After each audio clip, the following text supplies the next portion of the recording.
ഈശോമിശിഹായ്ക്ക് സ്തുതിയായിരിക്കട്ടെ. പെന്തക്കോസ്ത് തിരുനാൾ ഒരു മഹോത്സവമായി കൊണ്ടാടുന്നതിന് നമ്മൾ ഈ ദിവസങ്ങളിലെല്ലാം വചനം ധ്യാനിച്ച് പ്രാർത്ഥിച്ച് ഒരുങ്ങുന്നവരാണ്. പ്രിയപ്പെട്ടവരെ, നമ്മൾ ഇന്ന് ധ്യാനിക്കുന്ന വിഷയം പരിശുദ്ധാത്മാവിലൂടെ ദൈവമക്കൾ ഒരുങ്ങേണ്ടത് എപ്രകാരമാണ്. അവരുടെ ജീവിതത്തിനുള്ള ഒരുക്കം, സ്വർഗത്തിൽ പോകാനുള്ള ഒരുക്കം. നമ്മളിപ്പോൾ നടത്തുന്നത് പെന്തക്കോസ്ത് തിരുനാളിന് വേണ്ടിയുള്ള ഒരുക്കമാണ്. പക്ഷേ പരിശുദ്ധാത്മാവിനെ പ്രാപിച്ചുകൊണ്ട് നമുക്ക് നമ്മുടെ ക്രിസ്തീയ ജീവിതത്തിൽ ഒരു ഒരുക്കം നടത്താൻ സാധിക്കണം. അതേക്കുറിച്ചാണ് വചന വെളിച്ചത്തിൽ നാം ഇപ്പോൾ ചിന്തിക്കുന്നത്. മത്തായിയുടെ സുവിശേഷം 24-ാം അധ്യായം 37 മുതലുള്ള വചനങ്ങളോ, ലൂക്കായുടെ സുവിശേഷം 12-ാം അധ്യായം 35 മുതലുള്ള വചനങ്ങളോ, ഇതിലേതെടുത്താലും നമുക്ക് കാണാൻ സാധിക്കും. 3 പ്രധാനപ്പെട്ട കാര്യങ്ങൾ അവിടെ സൂചിപ്പിച്ചിട്ടുണ്ട്. ഒരു ക്രിസ്ത്യാനിക്ക് ക്രിസ്തീയ ജീവിതത്തിന് ആവശ്യമായിട്ടുള്ള 3 പ്രധാനപ്പെട്ട കാര്യങ്ങൾ. അതിലൊന്നാമത്തേത് നിങ്ങൾ ജാഗരൂകരായിരിക്കുക. രണ്ടാമത്തേതാണ് നിങ്ങൾ ഉണർന്നിരിക്കുക. മൂന്നാമത്തെ കാര്യമാണ് നിങ്ങൾ ഒരുങ്ങിയിരിക്കുക. ജാഗരൂകരായിരിക്കുക, ബി വിജിലൻറ്റ്. രണ്ടാമത്തെ കാര്യം ഉണർന്നിരിക്കുക, ബി അവൈക്ക്. മൂന്നാമത്തെ കാര്യമാണ് ഒരുങ്ങിയിരിക്കുക, ബി റെഡി. ഈ 3 കാര്യങ്ങൾ ക്രിസ്തീയ ജീവിതത്തിന് വളരെ പ്രധാനപ്പെട്ട കാര്യങ്ങളാണ്. നമ്മൾ സ്വർഗം ആഗ്രഹിക്കുന്നുണ്ടെങ്കിൽ, നിത്യജീവൻ ആഗ്രഹിക്കുന്നുണ്ടെങ്കിൽ ഈ 3 കാര്യങ്ങൾക്കും സ്ഥാനം കൊടുത്ത് ജീവിക്കാൻ നമുക്ക് സാധിക്കണം എന്നുള്ളത് ദൈവത്തിൻ്റെ വചനം നമ്മെ ഓർമ്മിപ്പിക്കുന്ന കാര്യമാണ്. നമുക്ക് ഏതാനും വചനങ്ങളിലൂടെ ഈ 3 കാര്യങ്ങൾ മനസ്സിലാക്കാൻ ശ്രദ്ധിക്കാം. ഒന്നാമത്തെ കാര്യം ജാഗരൂകരായിരിക്കുക. ജാഗ്രത ഇല്ലാതെ പോയാൽ സംഭവിക്കാവുന്ന കാര്യങ്ങൾ ദൈവവചനം കൃത്യം നമ്മളെ പഠിപ്പിക്കുന്നുണ്ട്. നമുക്കറിയാമല്ലോ, ജാഗ്രതയില്ലാതെ വാഹനം ഓടിച്ചാൽ അപകടമുണ്ടാകാൻ സാധ്യത ഏറെയാണ്. അതുപോലെ തന്നെ ജാഗ്രതയില്ലാതെ ജീവിതത്തിൽ മുന്നേറിയ പല വ്യക്തികളും പോയി പല അബദ്ധത്തിലും ചാടിയിട്ടുണ്ട്. വീണ്ടും നമ്മൾ കാണുന്നുണ്ട്, ജാഗ്രതയില്ലാത്തവർ കെണിയിൽ അകപ്പെടും എന്ന് ദൈവവചനം നമ്മെ ഓർമ്മിപ്പിക്കുന്നുണ്ട്. ലൂക്ക 21, 34, 35 വചനങ്ങൾ വായിച്ചാൽ അവിടെ പറഞ്ഞിട്ടുണ്ട്, അവസാനം നീ കെണിയിൽ അകപ്പെടും. എപ്പോഴാണ്?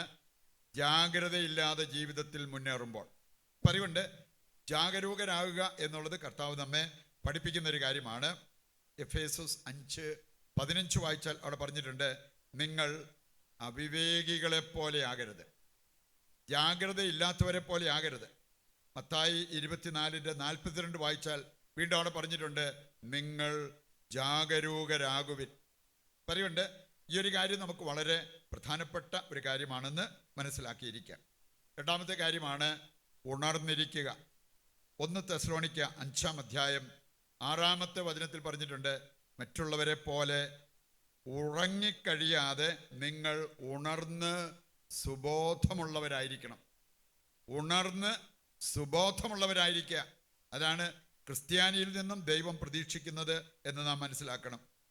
മത്തായി 24:43 വായിച്ചാൽ, ഗൃഹനാഥൻ വരുമ്പോൾ ഉണർന്നിരിക്കുന്നവനായി കാണുന്ന ഭൃത്യൻ അവൻ ഭാഗ്യവാൻ. ഭൃത്യൻ ഉണർന്നിരിക്കുന്നവനായിട്ട് കാണപ്പെടേണ്ടവനാണ്. പറയുണ്ട്, നമ്മളാണെങ്കിലും പ്രാർത്ഥനയിൽ, അതുപോലെ തന്നെ നമ്മുടെ ക്രിസ്തീയ ജീവിതത്തിൽ ഉണർവുള്ളവരായി മാറണം.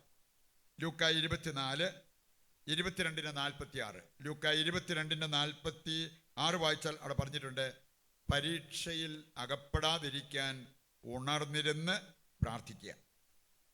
പ്രിയപ്പെട്ടവരെ, ഇവിടെയെല്ലാം നമ്മൾ കാണുന്നത് ഈ ക്രിസ്തീയ ജീവിതം അത് നന്നായിട്ട് ജീവിക്കണമെങ്കിൽ സ്വർഗത്തിൽ പോകാൻ ആഗ്രഹിക്കുന്നവർ അവരുടെ ജീവിതത്തിലേക്ക് ഏറ്റെടുക്കേണ്ട ഒരു സന്ദേശമാണ്. അവരുടെ ജീവിതത്തിൽ അവർ ഉണർന്നിരിക്കണം, പ്രാർത്ഥനയിൽ ഉണർന്നിരിക്കണം.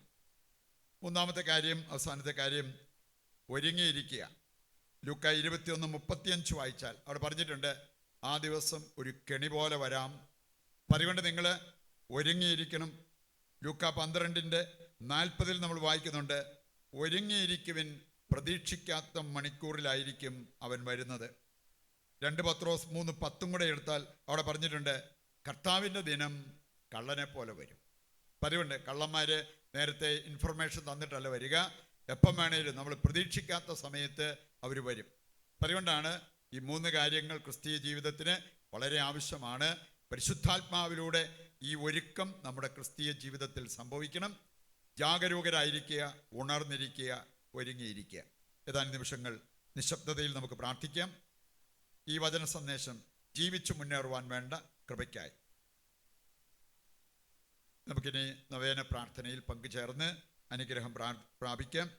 ഇന്ന് നമ്മൾ കോമൺ നിയോഗമായിട്ട് വെക്കുന്നത് ഉറക്കമില്ലാത്തവർക്ക് വേണ്ടിയും ഉറക്കത്തിന് അടിമകളായ വ്യക്തികൾക്ക് വേണ്ടിയുമാണ്. അവർക്ക് ദൈവത്തിൻ്റെ സ്പർശനം കിട്ടാൻ ദൈവത്തോട് നമുക്ക് ഈ നൊവേനയിൽ പ്രത്യേകം പ്രാർത്ഥിക്കാം. പിതാവും പുത്രനും പരിശുദ്ധാത്മാവുമായ ദൈവമേ, ഞങ്ങളങ്ങേ ആരാധിക്കുകയും സ്തുതിക്കുകയും ചെയ്യുന്നു. സകലത്തെയും നവീകരിക്കുന്ന പരിശുദ്ധാത്മാവേ, ഒരു പുതിയ പന്തക്കുസ്ത അഭിഷേകത്തിനായി ഒരുങ്ങുന്ന ഞങ്ങളെയും ഞങ്ങളുടെ കുടുംബങ്ങളെയും ലോകം മുഴുവനെയും ഞങ്ങൾ അങ്ങേക്ക് സമർപ്പിക്കുന്നു. ആദിമ ക്രൈസ്തവ വിശ്വാസികളെ തീക്ഷ്ണമതികളും ധൈര്യശാലികളുമാക്കിയ പരിശുദ്ധാത്മാവെ, ഞങ്ങളുടെ ജീവിതത്തിനും ആവശ്യമായ ആത്മധൈര്യവും സ്ഥിരോത്സാഹവും അങ്ങ് ഞങ്ങൾക്ക് പ്രദാനം ചെയ്യണമേ. തീക്ഷ്ണതയിൽ മാന്യം കൂടാതെ ആത്മാവിൽ ജ്വലിക്കുന്നവരാകാൻ ഞങ്ങളിലെ ദൈവിക വരം വീണ്ടും ഉജ്ജ്വലിപ്പിക്കണമേ.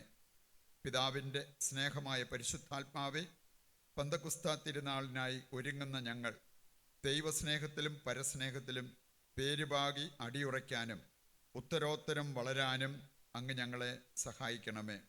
ഞങ്ങളുടെ ആത്മീയ മാന്യം അകറ്റുവാൻ ജീവജലത്തിൻ്റെ അരുവികൾ ഞങ്ങളിലേക്ക് ഒഴുക്കണമേ. ആറിപ്പോയ ഞങ്ങളുടെ ആത്മാവിന് ചൂട് പകരണമേ. നീറുന്ന മാനസങ്ങളിൽ ആശ്വാസം പകരണമേ. പാപം പരിത്യജിച്ചും പുണ്യങ്ങൾ അഭ്യസിച്ചും യഥാർത്ഥ ക്രിസ്തീയ ജീവിതം നയിക്കാൻ പരിശുദ്ധാത്മാവെ ഞങ്ങളെ സഹായിക്കണമേ. ആമേൻ. സ്വർഗസ്ഥനായ ഞങ്ങളുടെ പിതാവേ, അങ്ങേ നാമം പൂജിതമാകണമേ. അങ്ങേ രാജ്യം വരണമേ. അങ്ങേ തിരുമനസ്സ് സ്വർഗത്തിലെ പോലെ ഭൂമിയിലുമാകണമേ. അന്നന്ന് വേണ്ടുന്ന ആഹാരം ഇന്ന് ഞങ്ങൾക്ക് തരണമേ. ഞങ്ങളോട് തെറ്റ് ചെയ്യുന്നവരോട് ഞങ്ങൾ ക്ഷമിക്കുന്നത് പോലെ ഞങ്ങളുടെ തെറ്റുകൾ ഞങ്ങളോടും ക്ഷമിക്കണമേ. ഞങ്ങളെ പ്രലോഭനത്തിൽ ഉൾപ്പെടുത്തരുത്, തിന്മയിൽ നിന്ന് ഞങ്ങളെ രക്ഷിക്കണമേ. നന്മ നിറഞ്ഞ മറിയമേ സ്വസ്തി, കർത്താവ് അങ്ങയുടെ കൂടെ സ്ത്രീകളിൽ അങ്ങ് അനുഗ്രഹിക്കപ്പെട്ടവളാകുന്നു. അങ്ങയുടെ ഉദരത്തിൻ ഫലമായി ഈശോ അനുഗ്രഹിക്കപ്പെട്ടവനാകുന്നു. പരിശുദ്ധ മറിയമേ തമ്പുരാൻ്റെ അമ്മേ, പാപികളായ ഞങ്ങൾക്ക് വേണ്ടി ഇപ്പോഴും ഞങ്ങളുടെ മരണസമയത്തും തമ്പുരാനോട് അപേക്ഷിച്ചു കൊള്ളണമേ. ആമേൻ. പിതാവിനും പുത്രനും പരിശുദ്ധാത്മാവിനും സ്തുതി, ആദ്യം മുതൽ എന്നേക്കും. ആമേൻ. താഴ്ന്ന സ്വരത്തിൽ കർത്താവിനെ സ്തുതിച്ചുകൊണ്ട് ദിവ്യകാരുണ്യത്തിൻ്റെ ആശീർവാദവും നമുക്കിപ്പോൾ സ്വീകരിക്കാം. യേശുവേ നന്ദി, യേശുവേ സ്തുതി, യേശുവേ ആരാധന, യേശുവേ മഹത്വം. Hallelujah, hallelujah.